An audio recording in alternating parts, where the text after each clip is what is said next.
Okay. Yep. All right. I'll start off with injuries. First off with John Wolford, he has a stinger. He'll be day to day, so we'll monitor him and see what his status is for this week. Dave Edwards has Achilles tendonitis, so he'll be day to day. We'll see how he makes it through the week, if he's going to be available or not. Aaron had a rib. Don't expect it. We'll be smart with him throughout the week. But I do think that if there's anything that he's going to do everything in his power to be ready to go. Don't expect that to affect his game status for this week. Andrew Whitworth, made it through the game when we went up 30-13. I thought he did a great job competing throughout, and wanted to make sure we were smart with him. But, we're going to rest him and progress as needed throughout the course of the week, but do expect him to be ready to go. And then Cooper Kupp had bursitis of his knee. We're going to just monitor that day to day for him, and hopefully get that swelling and inflammation down, and with the anticipation and the hope to have him ready to go. So that's kind of where those guys that ended up coming out of the game yesterday. Looking forward to the opportunity to compete against the Packers this week. We know it's going to be a great challenge. They're the 1 seed for a reason. As far as for the quarterback, we're going to take it a day at a time. With both of those guys, really, John coming off the stinger, Jared still recovering from the thumb. And so I'm not going to make any statements kind of like we had talked about yesterday. And we're going to just take that a day at a time as we move forward and progress closer towards Saturday against the Packers. Hey, we'll start with you, Jim. Okay, Coach, first of all, thank you. Congratulations. What will be your message to your team this week, as the game will be a day early and you get ready to travel back there where it could be a little cool?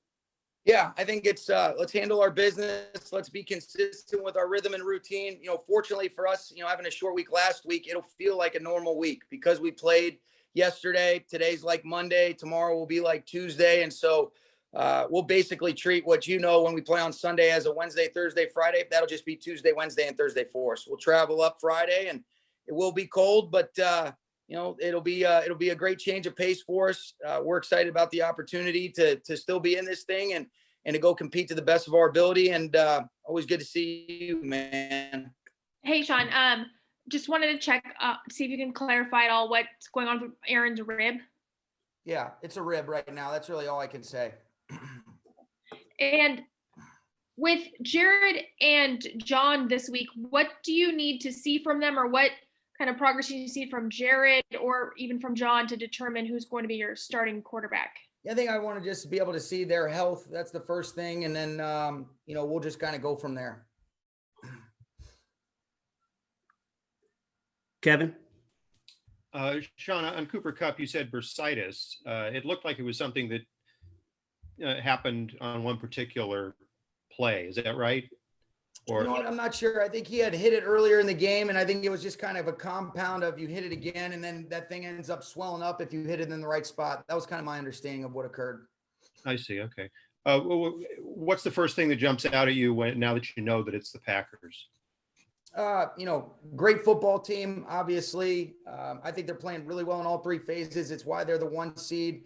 I follow them very closely because of my relationship with Matt. It's well documented how well they played offensively. Aaron is playing like Aaron's played. It's unbelievable. Devontae Adams, you look at the amount of skilled players that they get involved, how, well they play up front.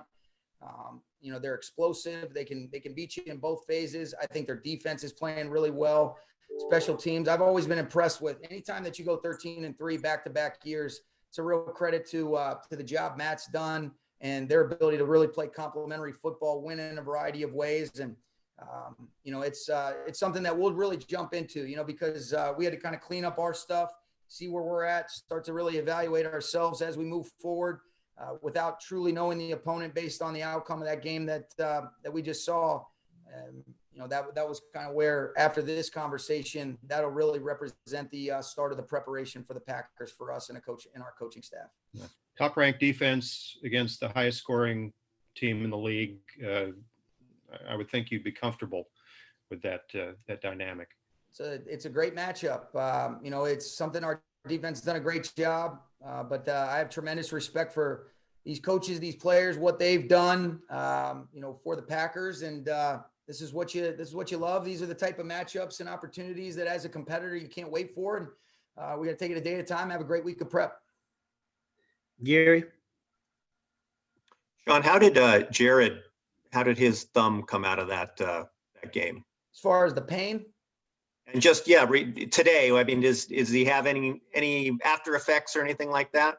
yeah, I don't think so. I don't think he has any setbacks. I think, continue to monitor and progress. I think he, said that didn't bother him too much. And so that's a positive. So with another week of practice, and if he has no setbacks, presumably he's going to be even closer to 100% than he was this last week. Would you be inclined to make him your starter if has no setbacks? Yeah, like I said, I'm not making any. I'm going to take it a day at a time. It affected him yesterday. I mean, you watched the game. It did, and so might not have been painful, but it was something that he did a great job battling, being ready to go, and there were some things that he typically is able to execute that it seemed like they were a factor. And final question: with cold weather forecast for Green Bay, will that enter into your thinking at all in terms of his particular situation? Well, I think I'd have to get a clear understanding of exactly, obviously it makes it a little bit more difficult to grip the football just in general. But, if he's not having any issues with it, everything that we're going to do leading up to this week, we take a lot of things into consideration to try to make the best decisions. And there's a lot of layers to it. That's exactly what this will reflect. Greg? John, those quarterbacks will both be a week healthier this time. But after what happened to John on Saturday, are you more likely to have a third quarterback active this week? Yeah, I think that I think that's a possibility, something that we would explore, especially just given the circumstances. That's definitely something that we've talked about and we'll heavily consider this week, Greg. And then you struggled to run the ball against Arizona with Cam. Yesterday, Cam ran wild. How much of that is to do with Andrew Whitworth being back, and how much of it was just Cam going crazy? I think it was, I thought really we played physical, up front. I thought Cam did a great job. I thought the tight ends, receivers, I thought it was really a good reflection of the entire unit. Cam was outstanding. I thought, being able to make some of their players miss in the hole when they're unblocked. I mean, he's a special player, but you could see Andrew brings a spark to our team, to our offense. He was physical. You could really see it show up early on in the game. And I thought you could just feel his energy throughout, and it was great to have him back. So I think there was a lot of contributing factors. I think you get Kupp back in it. So, but Cam's a week removed from that ankle, and it certainly isn't too big for this guy. He was having fun doing his thing, and I think that's great credit to him, but also the other 10 around him, and that's why you love being able to run the football and what that represents for playing good team ball. Jordan? Hey, Sean, just quick clarification on the Cooper Kupp bursitis. Did you guys have to drain it? And was that an option, or are you guys just waiting for it to decompress? Yeah, it's that's something that we'll talk about. I'm not going to get into the specifics of exactly how he's being treated, but that is a possibility to make that, as minimal of an impact on his ability to play this week. Okay. And then just from sort of an internal perspective, when Jared comes out and says, my thumb is fine, I have no pain, understandably, it affects in other ways, 12 days off of surgery, but then doesn't want it to be made into an excuse for why he wouldn't be playing. But then you say, hey, we got to pick the healthiest quarterback. How do you balance that internally? And then how do you guys kind of agree on messaging for the week ahead? Yeah, I mean, I think the number one thing, I never want him to be anything but honest and upfront with you guys, and my understanding was he's telling you guys about the pain. I've got a job as a coach to evaluate the ability to execute the things that we're asking of each of the positions, not exclusive to the quarterback. And some of those things may be a factor, maybe they're not, but it's all part of the evaluation as you move towards it. And so I think the pain is separate from the ability to have the functionality of what that entails. That's kind of what I would say. But as far as the messaging, it's always about, as we get closer to it, as we really start to get into this preparation, the first thing I'm going to do is sit down and talk with those guys about, the direction that we're leaning. Once you get an idea of, another day removed from the game, having a better idea of what that health status looks like of those guys, we always make sure that we're communicating with them. And then, make the best decisions for the team accordingly. And sometimes those things are, good for everybody, but you can't always accommodate everybody. But, that's what my job is. And I'm going to be clear, open, and honest and upfront about it. And that's what, this week will entail as well, just like I think last week was. Yeah, and I guess, at quarterback, you haven't really been in this situation before. So for you, what's sort of your mental process of kind of going through week by week? Yeah, just taking them through exactly what my thinking is. It's not even really a process. It's clearly communicating kind of the thought process and how you come to decisions and where you're at with how those decisions are being made to try to create a clear understanding. And sometimes those things might be agreed on. Sometimes they might not be, but that's a responsibility that you have. But that's really what I would say, really with any player, like I've said, not exclusive to the quarterback. Thank you. Michael.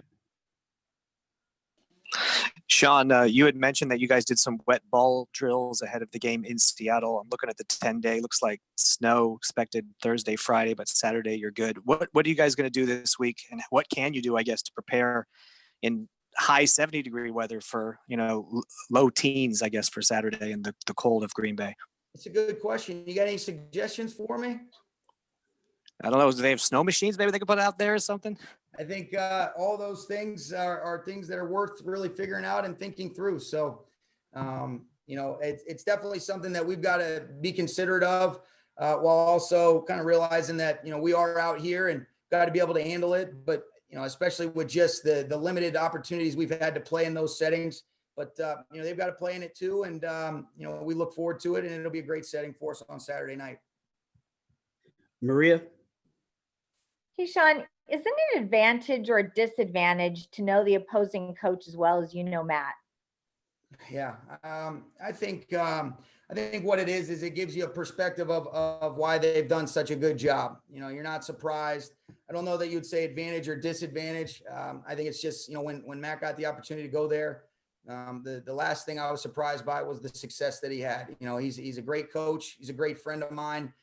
You're so happy to see that success. And, it's pretty crazy that we're getting an opportunity to play against one another, and really our teams are getting to play each other in the divisional round. And that's going to be the most important thing is the Rams versus the Packers. And, we'll see if we can get after Matt a little bit. It'll be fun.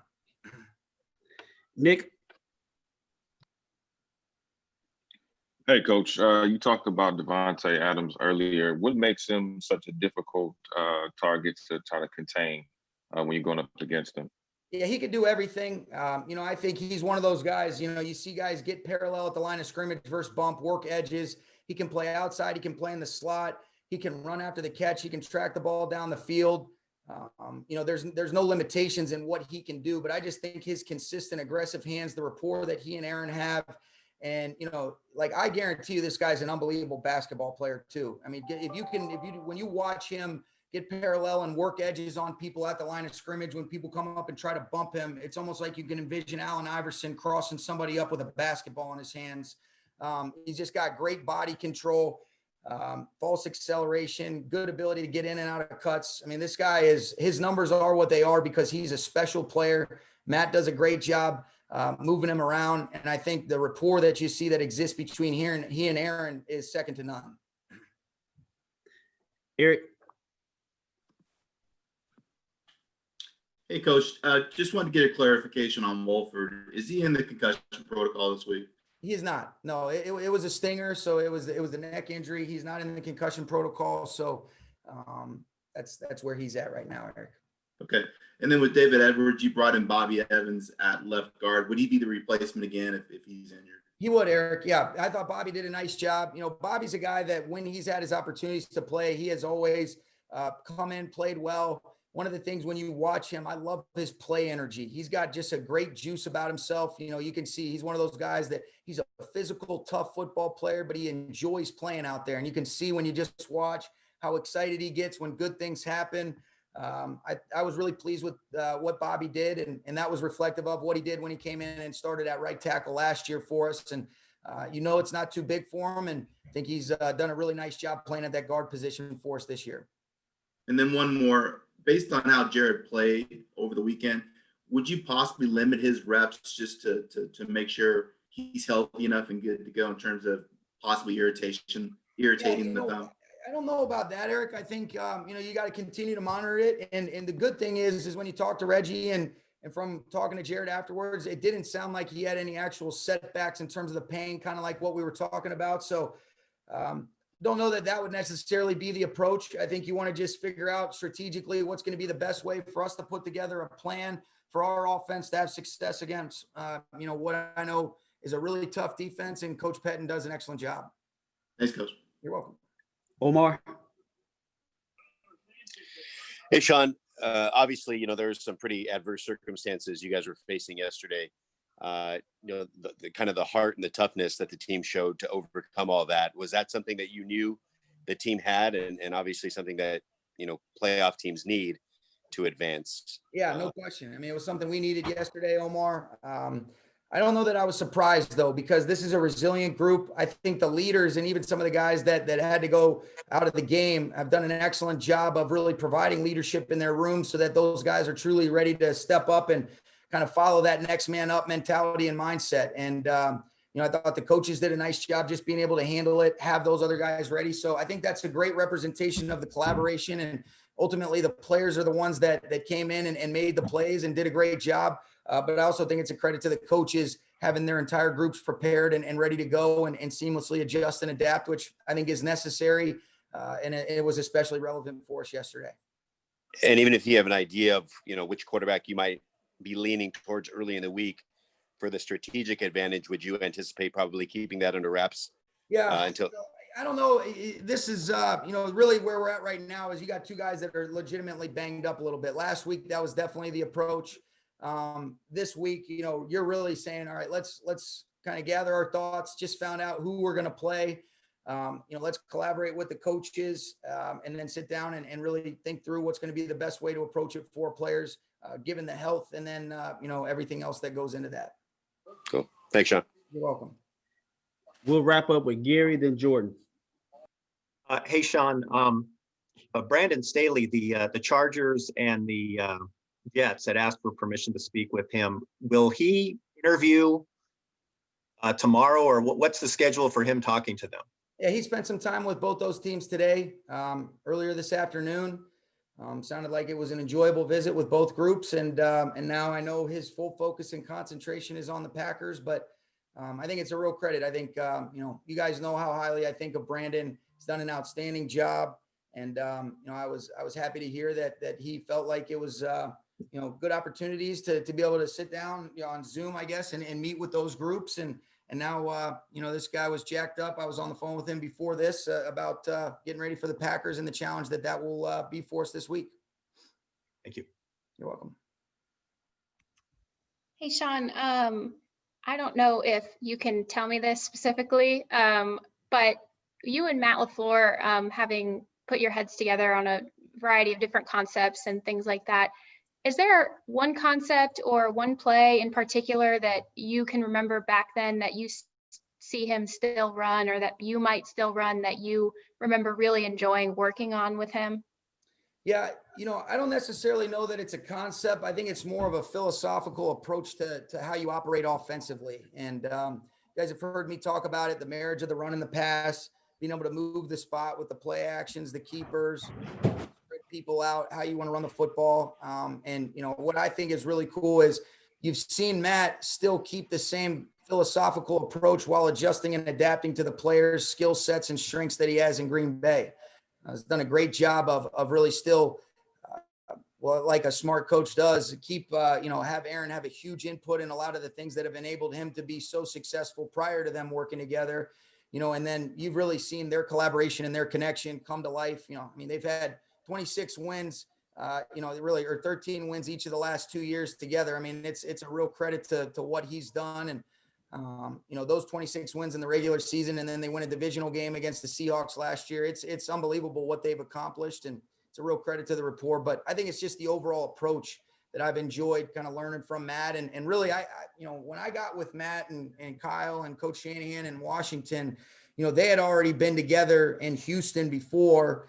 And so I was coming in learning, and I think that was really such a valuable time for me to be around those guys. And, you know, there was a commitment, there was a belief in how you want to do things. And I think having an identity is a really important thing to establishing something offensively. And you can really see that identity come to life when you flip the Packers tape on. And that's a real credit to Matt, their coaches, and their players. So you never maybe watch tape or catch a game when you're getting the chance to watch Red Zone or something, and you look at something, you're like, hey, I know that one. I worked on that one with him, or that one looks pretty familiar. Oh yeah, no, I joke with him about running plays that we ran the previous week, the next week, and I'll steal from him too. So we definitely give each other a good time. But there's a handful of plays that I think each of us have run over the last couple of years that we've copied from one another. Thanks. You're welcome. All right. Thanks, Coach. Okay, thank you.